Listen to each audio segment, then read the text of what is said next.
안녕하세요. 이콘 인사이트입니다. 저 2026년 1월에 보통 그 일론 머스크의 엉뚱한 행보나 막 실리콘밸리의 최신 인공지능 혁신 이런 거 다루는 경제지 있잖아요. 네, 글로벌 경제지 포브스 말씀하시는 거죠? 맞아요. 그 포브스의 깐깐한 엘리트 편집부 시선이 갑자기 한국의 한 중견 제약사로 딱 쏠렸습니다. 기사 제목부터가 아주 파격적이었거든요. 그 한국 삼천당 제약의 유망한 신형 에스페스 알약이 나라의 새로운 억만장자를 탄생시키다. 이런 단독 기사가 나갔어요. 와, 네. 이 기사가 나가고 주식시장이 곧바로 아주 뜨겁게 반응을 했죠. 삼천당 제약의 주가가 1월 한 달 만에 무려 75%나 폭등했습니다. 75%요? 와, 한 달 만에 진짜 엄청난 수치네요. 네, 엄청나죠. 그 결과 이 회사를 이끄는 윤대인 회장의 자산 가치가 21억 달러에서 순식간에 59억 달러, 그러니까 우리 돈으로 약 8조 원 가까이 치솟았습니다. 단숨에 포브스 한국 50대 부자 리스트 최상위권으로 직행하는 엄청난 지각 변동이 일어난 겁니다. 아니 근데 주식창 쳐다보시면서 시청자 여러분도 아마 한 번쯤 이런 고민 해보셨을 거예요. 이렇게 단기간에 막 수십 %씩 오르는 주식을 보면요. 이게 테마주인지 진짜인지 헷갈리시죠? 맞아요. 이게 그저 며칠 스쳐 지나가는 주식시장의 거품인지 아니면 정말로 세상을 바꿀 진짜 혁신 기술인지 구분이 잘 안 가거든요. 보통 글로벌 매체들은 이미 검증된 빅테크를 주로 다루는데 1943년에 세워진 한국제약사가 갑자기 스포트라이트를 받았다. 이거 그저 우연히 자금이 몰린 결과 아닐까요? 그걸 단순한 요행이나 거품으로 치부하기엔 팩트들이 너무 견고합니다. 포브스 편집부는 이 75%의 주가 상승 현상을 단순한 투기나 자금 쏠림이 아니라 기술적 가치에 대한 강한 낙관론이라고 아주 명확하게 규정했거든요. 아, 단순 투기가 아니라 강한 낙관론이다. 네, 시장 참가자들이 에스페스, 즉 삼천당제한 이 회사의 특정 기술을 검증하고 확실한 미래 가치를 발견했다는 뜻이죠. 심지어 포브스는 이 기술이 뚫고 들어갈 비만 치료제 시장을 가리켜서 잠재적 금맥이라는 표현까지 사용했습니다. 글로벌 자본 눈에는 이미 거대한 구조적 변화가 시작된 겁니다. 그 깐깐한 포브스가 금맥이라는 단어까지 썼다면 그 금을 캐는 곡괭이인 에스파스 기술 정체가 대체 무엇인지 파고들어 봐야겠습니다. 자료를 보니까 주사제를 먹는 알약으로 바꾸는 혁신적 약물 전달 시스템이다. 이렇게 극찬을 했더라고요. 네, 그게 핵심입니다. 근데 솔직히 우리 동네 약국만 가도 알약이 널려 있잖아요.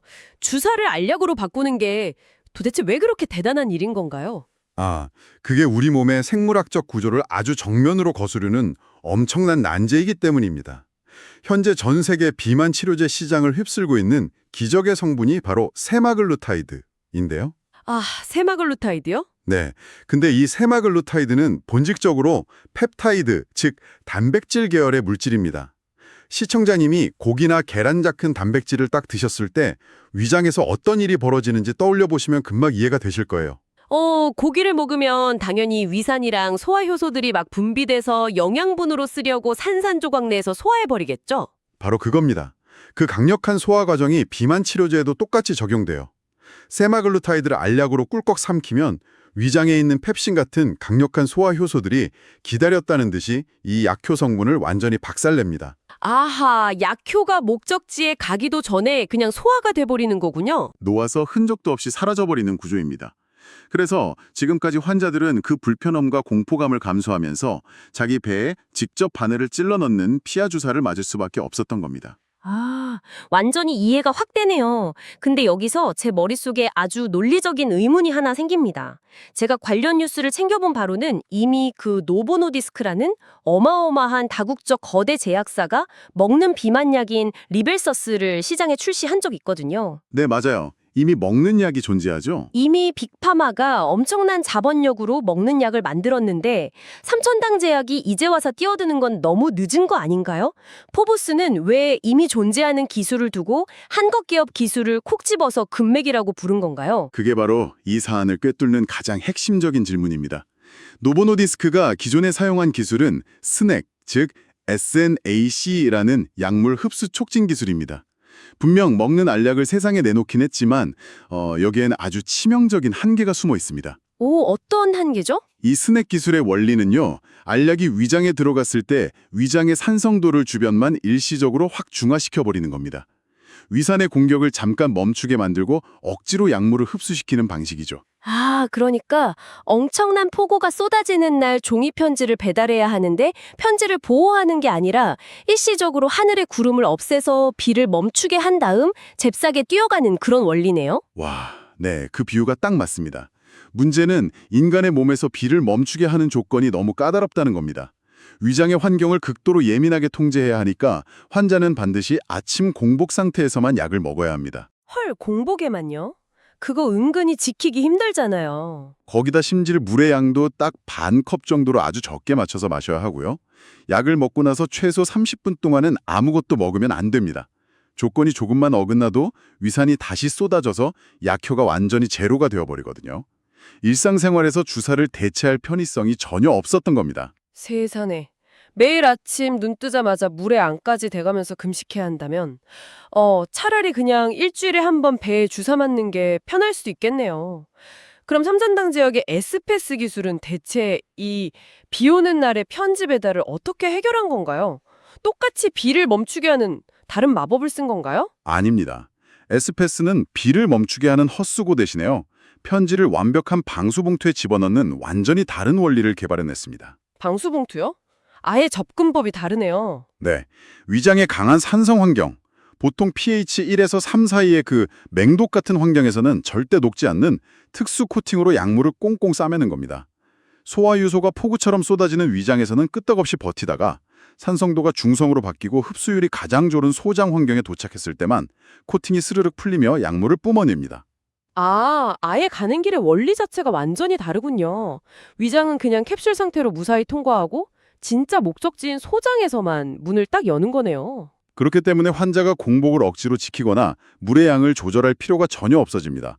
흡수율도 기존 기술보다 월등히 높아지고요. 포브스가 이 차별성을 극찬한 이유가 또 하나 더 있습니다. 오, 또 어떤 이유가 있나요? 원리 자체가 아예 다르다 보니까 기존 다국적 제약사들이 그물망처럼 쳐놓은 스낵 기술의 강력한 특허 장벽을 합법적이고 완벽하게 우회할 수 있다는 겁니다. 한국투자증권이 에스페스의 임상 성공 가능성을 높게 평가하며 추천 종목으로 꼽은 것도 바로 이 독자성 때문입니다. 포브스가 한국증권사 리포트까지 인용하면서 교차 검증을 마쳤다는 건데 기술이 뛰어나다는 건 이제 완벽히 납득이 됩니다. 근데 전문가님, 실험실에서 기술이 훌륭한 것과 실제 비즈니스 생태계에서 돈이 되는 건 전혀 다른 차원의 이야기지 않습니까? 네, 현실은 늘 냉정하죠. 결국 거대 제약사들이 꽉 잡고 있는 시장에서 이 기술이 정말로 팔릴 수 있을까요? 시장의 평가는 이미 팩트로 증명되기 시작했습니다. 2026년 1월 삼천당 제약은 일본의 대형 제약사인 다이이치 산쿄와 경구용 체중감량제 공동 개발 및 상업화 파트너십 공시를 냈습니다. 다이이치 산쿄가 어떤 회사입니까? 글로벌 항암제 시장에서 막강한 자금력과 개발 능력을 입증한 세계적인 플레이어잖아요. 아, 그런 글로벌 거물이 그냥 자선 사업을 할 일은 없고 철저하게 기술 실사를 거쳤다는 뜻이겠네요. 그렇습니다. 자본주의 시장에서 가장 확실한 기술 검증은 바로 거대 자본의 파트너십 체결입니다. 다이이치 산쿄가 수많은 후보 기술을 두고 깐깐하게 저울질한 끝에 이 에스페스가 기존 주사제나 노보노디스크의 알약이 가진 한계를 뛰어넘을 수 있는 가장 확실하고 상업성 높은 무기라고 판단했다는 명백한 증거입니다. 기술력도 검증됐고 글로벌 파트너까지 확보했습니다. 근데 여기서 브레이크를 한번 걸어보죠. 제약바이오 산업을 볼 때 절대 피할 수 없는 단어가 바로 리스크잖아요. 네, 리스크 관리가 생명이죠. 보통 우리가 아는 바이오 벤처들 보면 막 신약 하나 개발한다고 수백억씩 적자 내면서 임상 3상만 바라보다가 데이터가 조금만 어긋나면 회사가 그대로 무너지거나 주주들에게 엄청난 피해를 주잖아요. 만약 에스페스 기술의 임상이 예상보다 늦어지거나 삐걱거릴 때 삼천당 제약은 그 거대한 충격을 버텨낼 차력이 있습니까? 이 지점에서 삼천당 제약이라는 기업이 가진 아주 독특한 구조적 해자가 빛을 발합니다. 벤처라는 이름표로 묶기엔 이 회사의 역사가 진짜 너무 깊거든요. 설립 연도가 1943년입니다. 1943년이요? 와, 해방 전이네요. 네, 해방 전부터 시작해서 1997년 IMF 외환위기, 2008년 글로벌 금융위기 등 80년이 넘는 세월의 모진 비바람을 견디며 살아남은 기업입니다. 80년이라 그저 단순히 신약 하나의 회사 운명을 몽땅 거는 도박성 강한 기업이 아니라는 뜻이군요. 맞습니다. 삼천당 제약은 현재 전체 매출의 절반 가까이를 안과 질환 치료제에서 아주 안정적으로 창출하고 있습니다. 안과 가면 처방받는 인공 눈물이나 녹내장 치료제 같은 필수 의약품이죠.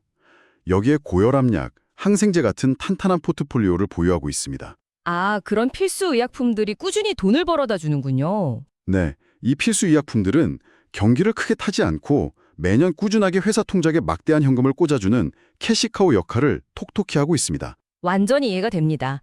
그러니까 기반은 1943년부터 다져온 안약 같은 안정적인 현금 창출원으로 튼튼하게 지탱하고 회사의 성장은 에스페스라는 새로운 엔진으로 밀어붙이는 투트랙 전략이라는 거네요. 네, 정확합니다. 신약 임상이 좀 지연되더라도 적어도 회사가 흔들리거나 유상증자 같은 무리수를 둘 확률은 현저히 낮다는 확실한 방어막이 쳐져 있는 거고요. 포브스가 가장 높게 평가한 한국 바이오 산업의 긍정적 성공 스토리가 바로 그 부분입니다. 안정된 현금 흐름 위에서 혁신을 시도하는 구조. 바로 이 구조적인 안정감이 투자자들의 낙관론을 이끌어낸 핵심 배경입니다. 지금까지의 과거와 현재의 맥락은 아주 선명합니다. 하지만 시청자 여러분을 위해 냉정한 현실 점검도 필요합니다.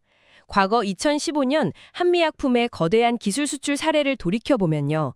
파트너십 계약 터졌다고 시장이 환호했지만 결국 이후의 임상 결과에 따라 주가 변동성이 극심했잖아요. 네, 뼈아픈 역사적 교훈이죠. 파트너십 공시랑 언론의 찬사가 최종적인 성공을 보장하는 건 아니지 않습니까? 앞으로 시청자 여러분이 이 뉴스를 접할 때 어떤 구체적인 지점을 잣대로 삼아야 할까요? 역사는 항상 기대감 뒤에 냉정한 현실이 따른다는 걸 보여주죠. 파트너십 공시는 이 기술이 1차 관문을 통과했다는 강한 신호일 뿐, 결국 본질은 임상 결과 숫자라는 점을 명확히 해야 합니다.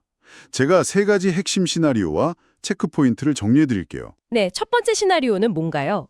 첫째, 성공적 라이센스 확장 시나리오입니다. 에스페스가 향후 임상에서 완벽한 흡수율 데이터를 발표하는 경우죠. 이때는 다이치 산쿄를 넘어서 다른 빅파마들로 기술 수출이 도미노처럼 이어질 겁니다. 그래서 첫 번째 체크 포인트는 임상 단계별 데이터 발표 시점과 결과값입니다. 두 번째 상황은 약간 중립적인 경우겠네요. 네, 두 번째는 특정 적응증 한정 성과 시나리오입니다. 약효는 있지만 제한된 조건에서만 효과가 나타날 수 있어요. 이때는 다이치 산쿄와의 마일스톤 계약 구조를 살피셔야 합니다. 임상을 통과할 때마다 돈을 나눠받는 구조니까 조건부 성공일 때 실제로 유입되는 현금이 얼마나 되는지 계산해보는 게 두 번째 체크 포인트입니다. 마지막으로 가장 보수적인 시나리오도 염두에 두어야겠죠? 네, 세 번째는 경쟁사 선점이나 낮은 흡수율로 인한 기대치 조정 시나리오입니다. 시장에 실망 매물이 쏟아질 텐데 이때 시청자님이 꼭 확인하셔야 할 세 번째 체크 포인트가 바로 기존 안과 사업의 안정성 유지 여부입니다. 에스페스의 불확실성 속에서도 기존 사업이 방어막 역할을 제대로 해주는지 살피는 거죠. 이 모든 상황을 한 걸음 물러서서 보니까 정말 절묘합니다. 그저 주식시장의 맹목적인 테마주가 아니라 포브스의 냉철한 눈이 장제력을 찾았고 다이산쿄라는 자본이 베팅이 있으며 80년 된 본업이 그 도전을 묵묵히 받쳐주고 있어요. 네, 남은 건 오직 데이터라는 진실의 시간뿐이죠. 삼천당 제약 사례는 단순한 주가 폭등 뉴스를 넘어서 글로벌 자본과 혁신적인 과학기술이 어떻게 결합하고 교차하는지를 보여주는 완벽한 렌즈라고 할 수 있습니다. 이제 마지막으로 지금 이 영상을 보고 계신 시청자 여러분께 상상력을 자극할 도발적인 질문을 하나 던져보겠습니다. 만약 삼천당 제약의 방수봉투 기술이 비만 치료제 임상에서 완벽하게 성공한다면 여러분은 또 어떤 무섭고 아픈 주사제가 가장 먼저 먹는 알약으로 바뀌기를 바라시나요? 상상만 해도 속이 더 시원한데요? 알약 하나로 모든 복잡한 단백질 치료를 끝내는 미래. 그 문이 이제 막 열리고 있을지도 모릅니다. 여러분의 일상 속 의료는 어떻게 달라질지 한번 상상해 보시기 바랍니다. 오늘 핵심만 다시 짚어드리면 첫째, 글로벌 경제지 포브스가 삼천당 제약의 에스페스 기술을 잠재적 금맥으로 평가하며 억만장자 탄생의 구조적 이유를 명확히 조명했다. 둘째, 다이치 산쿄와의 파트너십을 통해 기존 거대 제약사의 흡수율 한계를 넘어서는 기술적 차별성이 비즈니스 생태계 내에서 검증받았다. 셋째, 최종 성패는 향후 발표될 임상 데이터에 달려있으며 80년 된 안정적인 기존 의약품 매출이 혁신의 리스크를 방어하는 든든한 안전판 역할을 하고 있다. 결국 이 세 가지입니다. 오늘 이콘인사이트에서 전해드린 이 모든 분석은 특정 종목이나 자산에 대한 투자 권유가 절대 아닙니다. 투자는 항상 개인의 재무 상황과 리스크 감수 능력에 따라 충분한 공부와 신중한 판단 아래 이루어져야 합니다. 저희가 드리고자 하는 것은 단 하나입니다. 복잡하게 돌아가는 국내외 경제의 구조를 이해하는 눈. 그 눈을 갖추는 데 필요한 정보와 시각입니다. 그 눈이 생겼을 때 비로소 여러분이 스스로 더 나은 판단을 내릴 수 있다고 믿기 때문입니다. 앞으로도 이콘인사이트는 복잡한 국내외 경제의 흐름을 여러분이 실제로 이해하고 활용할 수 있는 언어로 풀어드리겠습니다. 오늘 영상이 도움이 되셨다면 구독과 좋아요, 댓글, 그리고 알림 설정까지 눌러주세요. 다음 영상으로 놓치지 않으실 수 있습니다. 오늘도 끝까지 시청해주셔서 감사합니다.